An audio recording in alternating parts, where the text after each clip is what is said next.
ഈ സംസാരിക്കുന്ന ആള് എൻ ശിവദാസന ദിവാകരനോ എന്താ പേര്, ശിവരാജൻ എന്നാണ് പേര് കേട്ടോ. ഈ സംസാരിക്കുന്ന ആളെ നമ്മുടെ ദേശീയ പതാകയെ കുറിച്ചിട്ടാണ് ഈ സംഖ്യ പറഞ്ഞുകൊണ്ടിരിക്കുന്നത്. കോൺഗ്രസ് വേണമെങ്കിൽ പച്ച പതാക ഉപയോഗിക്കട്ടെ, CPM വേണമെങ്കിൽ പച്ചയും വെള്ളയും ഉപയോഗിക്കട്ടെ, അവർ കാണുന്ന ഹറാമ്. അതുകൊണ്ട് ദേശീയ പതാകയ്ക്ക് സമാനമായ ഒരു പതാക ഒരു രാഷ്ട്രീയ പാർട്ടിയും ഉപയോഗിക്കാൻ പാടില്ല എന്നാണ് എന്റെ അഭിപ്രായം. ഇന്ത്യയുടെ ദേശീയ പതാകയായി കാവിക്കൊടി ആകണം എന്നാണ് എന്റെ വ്യക്തിപരമായ അഭിപ്രായം. അതാണ് ഇപ്പോഴാണ് സുഹൃത്തെ കാര്യങ്ങൾക്കൊക്കെ ഒരു വ്യക്തമായത്. ഇന്ത്യയുടെ ദേശീയ പതാക ആ ഒരു കോണകക്കൊടി ആവണം, ആ കാവി കോണകക്കൊടി ആവണം എന്നാണ് ഇപ്പോൾ ഈ മനുഷ്യന്റെ പേരെന്നാണ് ശിവരാജൻ, നമ്മുടെ പാലക്കാട്ടുകാരനാണ്. ഇദ്ദേഹം പറഞ്ഞുകൊണ്ടിരിക്കുന്നത് BJP-ക്കാരാണ്, അസൽ സംഖ്യയാണ്.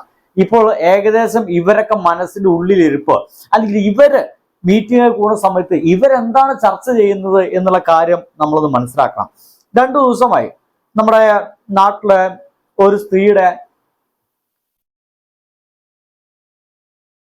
സുഹൃത്തുക്കളെ, കുറച്ച് ദിവസങ്ങളായി ഗവർണർ മുന്നോട്ട് വയ്ക്കുന്ന ഒരു ഫോട്ടോയുമായി ബന്ധപ്പെട്ടൊരു വലിയ ചർച്ച നടന്നുകൊണ്ടിരിക്കുകയാണ്. ഭാരതാംബ ഏതൊരു മനുഷ്യനും പണ്ടെങ്ങാണ്ട് വരച്ചിട്ടതാണ്. അതും ഇപ്പൊ നമ്മുടെ ഇന്ത്യയിലല്ലാത്ത അഖണ്ഡ ഭാരത് എന്നൊക്കെ ഇവരെ മനസ്സിൽ സങ്കല്പിക്കുന്ന, ഇന്ത്യക്ക് അപ്പുറത്തെ പാകിസ്ഥാനും അതിനപ്പുറത്തുള്ള നാടുകളെല്ലാം കൂടി കലർന്ന ഏതൊരു പ്രദേശത്ത് കാവി കൊടിയുമേന്തി നിൽക്കുന്ന ഒരു സ്ത്രീയുടെ രൂപമാണ് ഇവർക്ക് ഭാരതാംബ എന്ന് പറയുന്ന സംഭവം. എന്തായാലും നമ്മുടെ മന്ത്രിമാര് ഇതിന് 5 പൈസയ്ക്ക് വില വെക്കുന്നില്ല എന്ന് മാത്രമല്ല, ഏതാണ് ഒരു സ്ത്രീ ഒരു സാരി എടുത്തിട്ട് ഒരു കാവിക്കൊടി എടുത്തിട്ട് അവൾ നിൽക്കുന്നത്, അത് ഏത് സ്ത്രീയാണ്, അത് ആരുടെ ഫോട്ടോയാണ് എന്ന് ചോദിപ്പിക്കുന്ന രീതിയിലേക്ക് കാര്യങ്ങളൊക്കെ മാറിക്കഴിഞ്ഞു എന്നതാണ്. എന്തായാലും ഇത് വലിയ ചർച്ച വന്ന സമയത്താണ് ഇപ്പോൾ ഈ ശിവരാജ് എന്ന് പറയുന്ന ആള്, ഈ ശിവരാജ് എന്ന് പറയുന്ന BJP-യുടെ മുൻ ദേശീയ കൗൺസിൽ അംഗമാണ് എൻ ശിവരാജൻ. ഈ ശിവരാജ് എന്ന് പറയുന്ന ഒരാൾ പറയുന്നത്, നമ്മുടെ കോൺഗ്രസ്സുകാർ പച്ചക്കൊടി ഉപയോഗിച്ചോട്ടെ, പച്ചയും വെള്ളയും കൂടി കമ്മ്യൂണിസ്റ്റുകാർ ഉപയോഗിച്ചോട്ടെ. ശിവരാജൻ പറയണല്ലോ, ഇവിടുത്തെ കമ്മ്യൂണിസ്റ്റുകാർ ഏത് കൊടി ഉപയോഗിക്കണമെന്ന് ശിവരാജന്റെ തിട്ടൂരമാണമായിരിക്കും, ഇവിടുത്തെ കോൺഗ്രസ്സുകാർ ഏത് കൊടി ഉപയോഗിക്കണമെന്ന് ശിവരാജന് തിട്ടൂരമായിരിക്കും. അതൊക്കെ ഒരു തമാശയായിട്ട് എടുക്കാം. ശിവരാജന് തമാശകൾ, BJP-ക്കാരനായിട്ടുള്ള ശിവരാജന്റെ നല്ല തമാശകൾ എന്ന രീതിയിലൊക്കെ നമുക്ക് അതിനെടുക്കാം. പക്ഷേ പ്രശ്നം അതുമല്ല.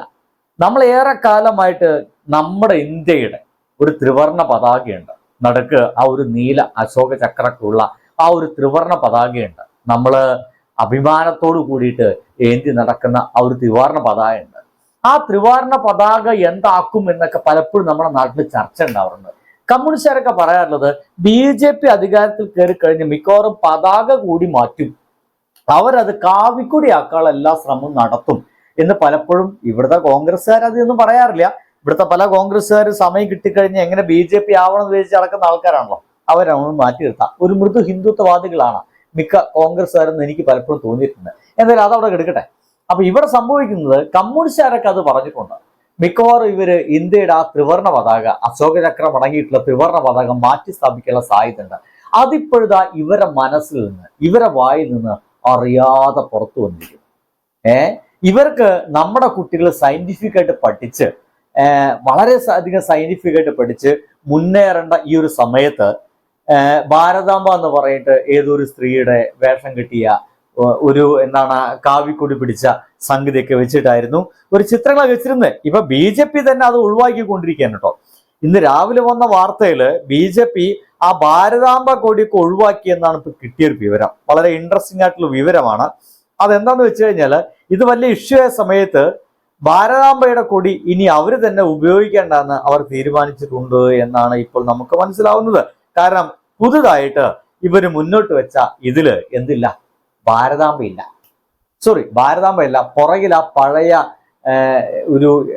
ഒരു വലിയ അഖണ്ഡ ഭാരത സങ്കല്പ ചിത്രം കാണാനില്ലയോ. ഒപ്പം തന്നെ കാവിക്കൊടിക്ക് പകരം നമ്മുടെ ത്രിവർണ പതാക എഴുതിയ ഒരു സ്ത്രീയുടെ രൂപമാണ് ഇപ്പോൾ കൊടുത്തിരിക്കുന്നത്.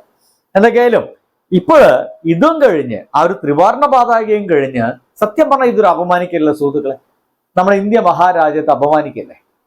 നോക്കൂ, ഈ ശിവരാജ് എന്ന് പറയുന്ന ഈ മനുഷ്യൻ പറഞ്ഞ വാക്ക് എന്താ പറഞ്ഞേ, ത്രിവർണ പതാകയ്ക്ക് പകരം കാവിയാകണം നമ്മുടെ ഭാരതത്തിന്റെ, ഇന്ത്യയുടെ പതാക എന്നുള്ളതാണ്. നോക്കൂ, ഇതൊരു BJP-ക്കാരനെ പറഞ്ഞ് നമ്മളെല്ലാവരും ഇത് ഇങ്ങനെ മൈൽഡായിട്ട് വെക്കും. ഞാൻ അച്ഛ മലയാളത്തിൽ ചോദിക്കുന്നത്, ഏതെങ്കിലും ഒരു മുസ്ലിം ലീഗുകാരൻ, ഞാൻ അങ്ങനെ തന്നെ പറയട്ടെ, ഏതെങ്കിലും ഒരു മുസ്ലിം പറയുകയാണ് നമ്മുടെ ഇന്ത്യൻ ത്രിവർണ പതാകയിലെ പച്ച മുഴുവനാക്കണം, ഇന്ത്യൻ ത്രിവർണ പതാകയ്ക്ക് പകരം പച്ചക്കൊടി വേണമെന്ന് നമ്മുടെ നാട്ടിലെ ഏതെങ്കിലും ഒരു മുസ്ലിം നാമധാരി ഒന്ന് പറഞ്ഞു എന്ന് വെച്ചേ, എന്തായിരിക്കും നമ്മുടെ നാട്ടിലെ പ്രശ്നം? താലിബാനിസം വന്നിരിക്കുന്നു, ഇന്ത്യയെ തകർക്കാൻ വേണ്ടി മുസ്ലിങ്ങൾ മുഴുവൻ ഒരുമിട്ടിട്ടുണ്ട്, അയാളുടെ പുറകിൽ ആരൊക്കെയുണ്ട്, അവരിതാ കളിച്ച് കളിച്ച് കളിച്ച് അവസാനം ഇന്ത്യയുടെ നെഞ്ചത്ത് കയറി കളിക്കുന്നു.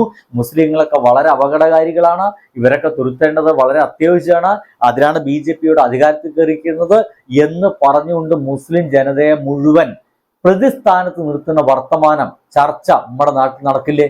ഇത് തമാശ പോലെ പറഞ്ഞതാണെങ്കിലും ഇയാളടക്കമുള്ള പല സംഘികളുടെയും മനസ്സിനുള്ളിലിരിപ്പ് നമ്മുടെ ത്രിവർണ പതാക മാറ്റിയിട്ട് അവിടെ കാവിക്കൊടി സ്ഥാപിക്കണമെന്നാണ്. ഇതാ പറഞ്ഞേ, ഇതൊരു ഹിന്ദു അത് തന്നെ ഒരു BJPക്കാരൻ പറഞ്ഞതുകൊണ്ട് അതൊരു ചാണക വർത്തമാനമായിട്ട് നമ്മളൊക്കെ മാറ്റും. അങ്ങനെയാണല്ലോ. ഇനിയിപ്പോ ഇവിടെ കുടിക്കാനുള്ള ഏറ്റവും നല്ല പാനീയം എന്ത് എന്ന് ചോദിച്ചു കഴിഞ്ഞാൽ ശിവരാജനൊക്കെ പറയും എല്ലാവർക്കും ചാണകവെള്ളം കലക്കിയത് രാവിലെ കുടിക്കണം. അത് അനുസരിക്കും ചിലപ്പോൾ കുറെ ആൾക്കാരൊക്കെ അതിന്റെ പുറകിൽ ഉണ്ടാവും കേട്ടോ. നമ്മളെപ്പോലുള്ള കുറച്ച് ആൾക്കാർ അപ്പോഴും ഇതിനെ എതിർക്കാൻ വേണ്ടി ഉണ്ടായിരിക്കും. അതാ പറഞ്ഞേ, കൃത്യമായിട്ടും ഇവരെ മനസ്സിലിപ്പ് മെല്ലെ മെല്ലെ പുറത്തു വരുന്നുണ്ട്. അപകടമാണ് ഇവറ്റുള്ളത്. വീണ്ടും വീണ്ടും പറയുന്നുണ്ട്. അടുത്ത ഇലക്ഷനൊക്കെ വരാൻ പോകുന്നുണ്ട്. ബൈ.